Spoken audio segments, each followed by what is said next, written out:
my child. You have done something genuinely significant. You woke up. You recognized the system for what it was. You turned toward the door and started walking. Some of you have been walking for months, some for years.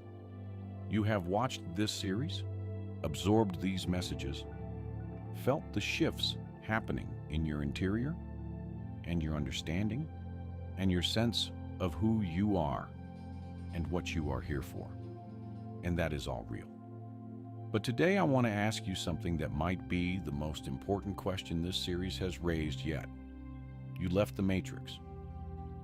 But did the Matrix ever leave you? Because here is something I need you to sit with honestly before this message goes any further. The external matrix, the system, the structure, the world built to keep you comfortable and contained, that you can walk away from.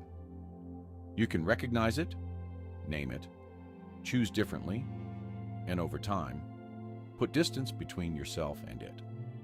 But the internal matrix, the one that was installed before you were old enough to question it, the one that speaks in your own voice, the one that does not feel like programming because it has been running so long it feels like personality. That one does not leave just because you walked out the door. Let me describe the internal matrix to you. It is not a dramatic thing. It does not announce itself. It does not feel sinister or foreign or like something that was installed against your will. It feels like you. It sounds like your own thoughts. It uses your own voice. It references your own history and your own experiences and your own specific wounds to make its conclusions feel like your own honest assessment of reality rather than programming that was handed to you before you had the capacity to evaluate it. The internal matrix is the collection of beliefs about yourself that you absorbed before you were old enough to choose them. The belief about how much you are worth. Where that belief came from, a parent, a teacher, an early experience of rejection or failure, or being compared to someone else and found insufficient, does not matter as much as the fact that you took it in, and it became the operating assumption beneath everything you reach for and everything you pull back from.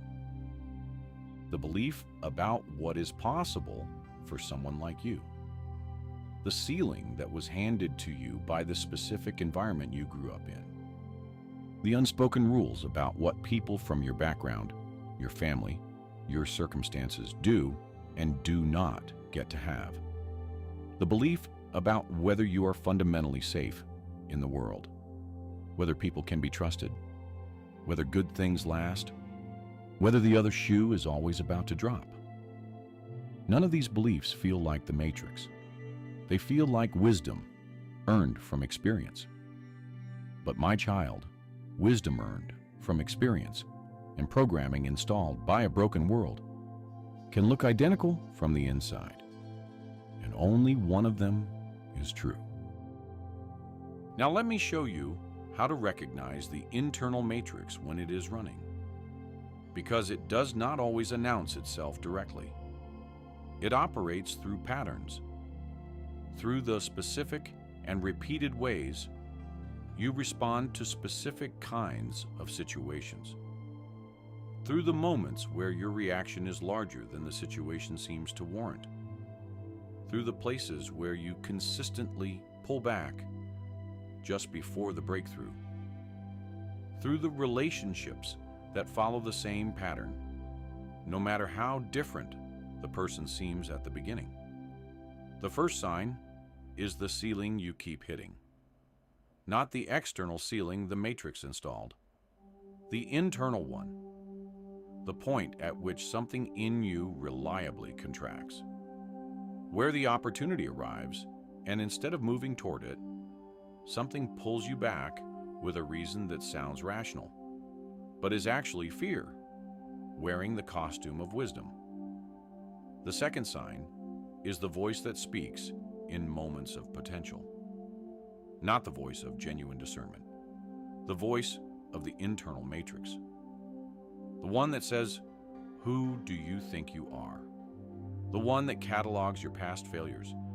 In the moment, you are about to try something new. The one that takes the evidence of your history and uses it to argue against your future. The third sign is the pattern in your relationships. The specific kind of dynamic you find yourself in again and again, regardless of how different each person seemed at the start. The role you consistently play, the point at which you consistently either withdraw or overextend.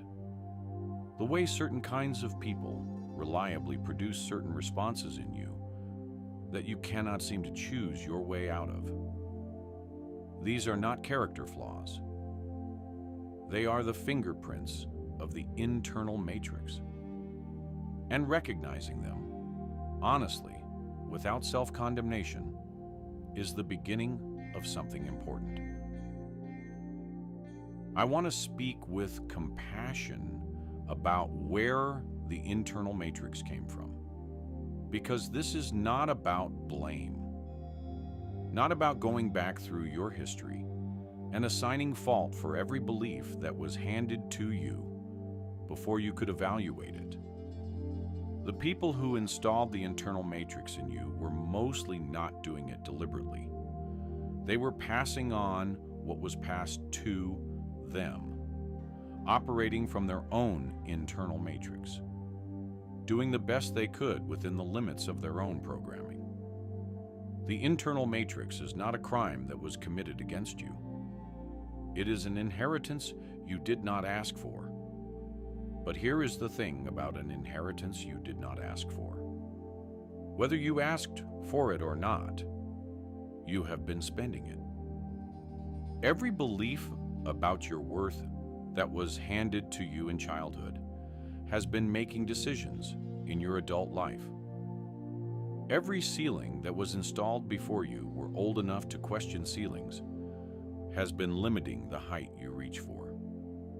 Every wound that taught you something about whether the world is safe and whether people can be trusted has been filtering every relationship and every opportunity through its specific and distorted lens. You did not choose to receive this inheritance, but you are choosing every day, in ways large and small, whether to keep spending it.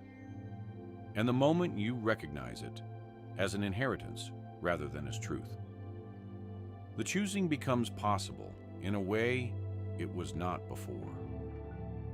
I want to tell you what I see when I look at you. I see the internal matrix running. I see the specific patterns and the specific beliefs and the specific places where the programming has been making decisions that were never yours to make. I see it clearly and completely. Every thread of it, every origin point, every moment it was installed, and every way it has been operating since. And underneath all of it, I see you, the actual you, the one that was there before the programming arrived, the one that is still there beneath every layer of inherited limitation and installed belief and learned smallness. That you, the one underneath the matrix, is exactly what I saw before you were born, when I decided you were worth noticing. Not the programmed version, not the ceiling installed version, not the version shaped by every wound and every voice that spoke less than the truth over your life. The real you, and the real you is so much larger than the internal matrix has been allowing you to live. This is not flattery. This is the most honest thing I can say to you today. The gap between who you have been living as and who you actually are, that gap is not evidence of your failure to become who you were meant to be. It is evidence of how much the internal matrix has been costing you. And I am not willing to watch it keep costing you without saying something about it. Now I want to talk about how the internal matrix gets dismantled, because it is different from leaving the external one. You cannot simply walk away from it. It comes with you. It is inside the person. Doing the walking, the dismantling, happens through awareness first. Not the awareness that says, I know intellectually that I have internal programming. The deeper awareness that catches the internal matrix in the moment it is running. That notices in real time this response is larger than this situation warrants. This pullback is not discernment. It is the old ceiling operating. This voice telling me, who do I think I am, is not my voice, it is the inheritance speaking. That moment of noticing, that small gap between the trigger and the response, where you see the programming rather than simply running it. That gap is where the dismantling begins. It does not happen all at once. The internal matrix was installed over years. It will be dismantled over time. Not in a single revelation, in 1,000 small moments of choosing differently than the programming would have you choose. 1,000 small acts of reaching past the ceiling. 1,000 small decisions to treat yourself as the person I see rather than the person the inheritance told you that you were. And I will be in every one of those moments. Not waiting for you to dismantle it perfectly before I show up. Already there, in the gap, in the noticing, in the small brave moment of choosing past the programming. That is where transformation actually lives. Not in the dramatic breakthrough, in the 1,000 quiet ones. I want to tell you what is on the other side of the internal matrix being dismantled. Not perfection, not the absence of all struggle or difficulty or hard days. Not a version of you that has no history and no wounds and no traces of where you have been. The real you. The one who makes decisions from genuine discernment rather than inherited fear. The one whose relationships are built on actual connection rather than the patterns the programming kept recreating. The one who reaches past the ceiling, not because they force themselves to, but because the ceiling is no longer the reference point for what is possible. The one who looks in the mirror and sees what I see. Not all the time, not without effort, not without the occasional morning when the old voices are louder than usual, but increasingly, genuinely, as the real thing rather than the performance of it. That version of you was always there. The internal matrix just had more airtime. And every time you catch it running and choose differently, even slightly, even imperfectly, you give the real you a little more room. That is the work. It is quieter than leaving the external matrix. Less dramatic, less shareable. Less likely to feel like a moment of breakthrough. But it is the deeper work. And the life on the other side of it is the one I had in mind when I noticed you before you were born. My child, you left the external matrix. That was real. And it mattered, and it cost you something, and I saw every part of it.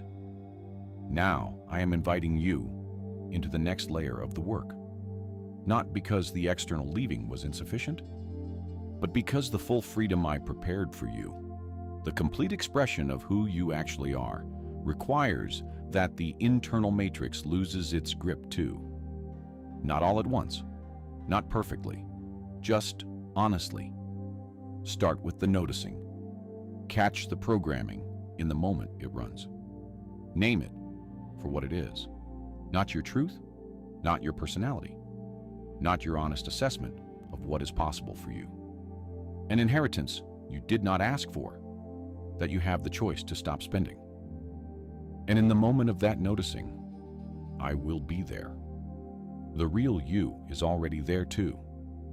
It has always been there, waiting for a little more room. If this message found something real in you today, subscribe to Matrix Override and turn on notifications. This is part 8 of the series. Go back and watch from part 1 if you have not seen the full journey. Each message builds on the last. Type, "I see it now," in the comments. The external matrix was the first layer. This is the deeper work, and it is worth doing. Until the next one, awakened choosers,